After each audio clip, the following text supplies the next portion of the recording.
Yes, ngiri, ngiri.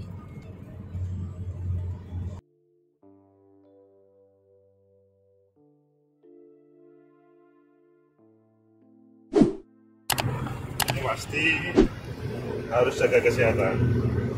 Itu ada ibu kita tercinta, dia menjadi salah satu figur yang alternatif dan kemungkinan akan dipilih rakyat karena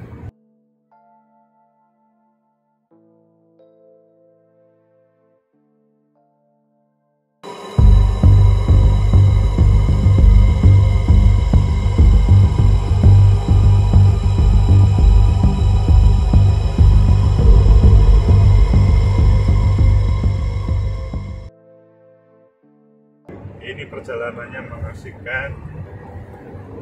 Yang menjadi utama itu ya jalan tol ini. Apakah ini menjadi bagian dari yang kita lihat di fenomena politik kita? Karena kalau di sana itu kan, atau kemarin ya, kita melihat bagaimana Ganjar Airlangga Hartarto atau Airlangga Hartarto Ganjar itu menjadi satu tema yang bisa menjadi alternatif ditawarkan untuk 2024. Begitu juga kemarin juga kita melihat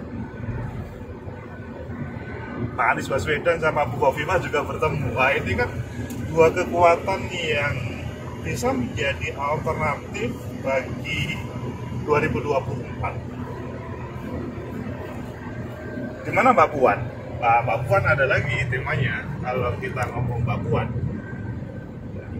Begitu juga figur-figur lainnya, tetapi minimal Jumat, Sabtu menjadi tema menarik. Airlangga Hartarto Ganjar dan Anies Baswedan Khofifah.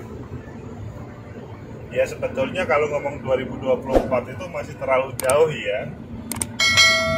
Ya masih 2021, 22, 23, 24. Masih 3 tahun lagi, terlalu dini lah. Dalam bahasa sekolah, ya belum waktunya masuk, belum lonceng berbunyi. Nah, sehingga mungkin pada kalau ibarat anak sekolah itu masih membicarakan besok apa pelajarannya, bagaimana kita menyiapkan tugas-tugas yang kita kerjakan dan sebagainya. Kalau dalam bahasa agama itu belum waktunya sholat, maksudnya belum waktunya sholat, ya masih menunggu waktu lah. Hanya saja menjadi menarik karena sudah ada wacana para figur-figur 2024. Apakah kalian setuju atau tidak?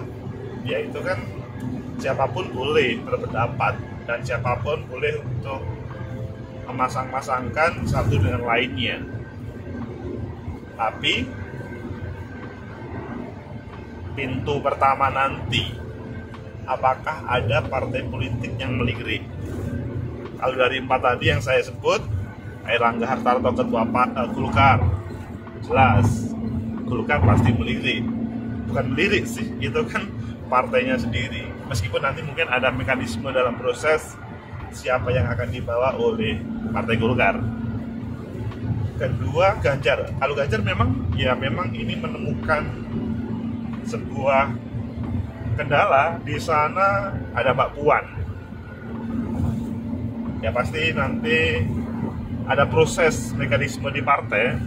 Meskipun mungkin sementara kalian semua tahu dia mengarah kepada Mbak Puan lah secara legal formal, struktural.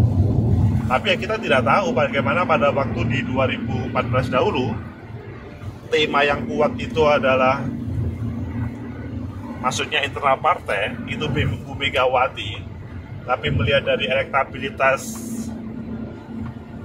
tidak menarik, akhirnya yang ditampilkan itu Pak Jokowi. Dan akhirnya PDI Perjuangan merasa berhasil dengan kehadirannya, maksudnya perjalanan Pak Jokowi. Apakah di 2024 nanti seperti desain di 2014 dulu itu ya masih kita melihat suasana, atau kalau kita logikakan, analogkan lah, bukan logika sih, analogkan itu adalah posisi Mbak Puan hari ini seperti Bu Megawati di 2014, dan posisi Mas Ganjar itu seperti Pak Jokowi di 2014.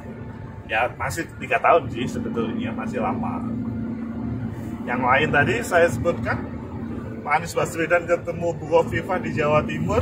Nah, ini kan juga alternatif ya.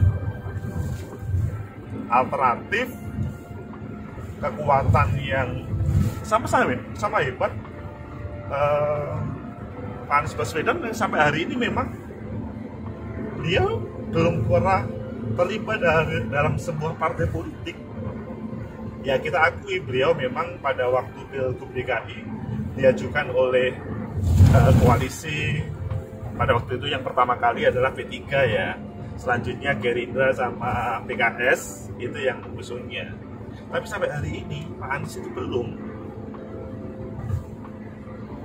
Dan Bu Khofifah, beliau juga bukan bagian partai politik, meskipun dulu pernah waktu Orde Baru beliau adalah salah satu jubirnya P3 pada waktu sidang umum MPR, sehingga kita tahu semuanya kan bagaimana Bu Khofifah menjadi cemerlang karena menjadi jubirnya P3 sebagai oposisi.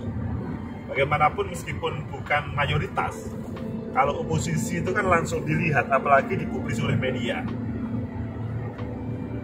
Dalam perkembangannya Bu Khofifah di PKB, tetapi sekarang semenjak menjadi menteri dan sekarang dia tidak aktif di partai apapun. Nah ini kan kekuatan, tapi Bu Khofifah kita pahami beliau adalah ketua Muslimat, jadi secara dukungan juga ada sih, meskipun bukan secara politik. Hanya kalau kita melihat Pak Anies sama Bu Khofifah juga banyak partai yang melirik, meskipun secara legal formal masih proses semuanya. Dari konfigurasi itu ya semuanya masih cair, belum ada titik akhir, belum ada titik temu. Dan bagaimana menurut kalian? Itu terserah. Bukan terserah begitu ya. Yang lebih penting adalah itu adalah calon orang-orang hebat memimpin negeri kita. Mereka tidak bisa kita abaikan. Yang lebih penting bagaimana peta 2019 kemarin dilupakan. Loh, kok begitu? 2019 dipetakan itu karena kontestasi antara Pak Jokowi sama Pak Prabowo yang waktu itu menghasilkan cebong dan kampret, dua kekuatan yang saling intrik dan saling menjatuhkan. Dalam perkembangannya Pak Prabowo kan menjadi bagian dari Pak Jokowi, menjadi kabinetnya, sehingga ya sudah tidak ada peta 2019 ini dalam menghadapi 2024. Yang benar di 2024 ada peta baru, sehingga kalian jangan kecewa lagi ya kalau masih menampilkan seakan-akan Pak Prabowo musuh Pak Jokowi. Ya salah besar. Semenjak Pak Jokowi dilantik merekrut Pak Prabowo sebagai menteri, itu pertanda bahwa Jokowi Prabowo bukan sesuatu musuh. Peta 2019 menjadi mulai dari zero. Ayo kita gagas di 2024 pelan-pelan. Pelan-pelan itu tidak harus memutuskan sekarang. Biarkan para figur-figur calon presiden dan calon wakil presiden ya berkomunikasi antar calon dengan partai politik, dan yang lebih penting lagi adalah dengan semua rakyat Indonesia. Kalau sudah bisa berkomunikasi dengan seluruh rakyat Indonesia, pasti partai politik akan meliriknya. Dan yang lebih enak lagi adalah dia menjadi salah satu figur yang alternatif dan kemungkinan akan dipilih rakyat karena sudah bisa berkomunikasi. Ya semoga saja tidak sebatas komunikasi ya, tapi mampu menghadirkan berbagai yang dikomunikasikan nanti sehingga dia tidak mengecewakan rakyat. Semoga bermanfaat. Ini perjalanan belum sampai tempat. Semoga lancar semuanya. Kita ke Magelang. Like, subscribe, comment, and share.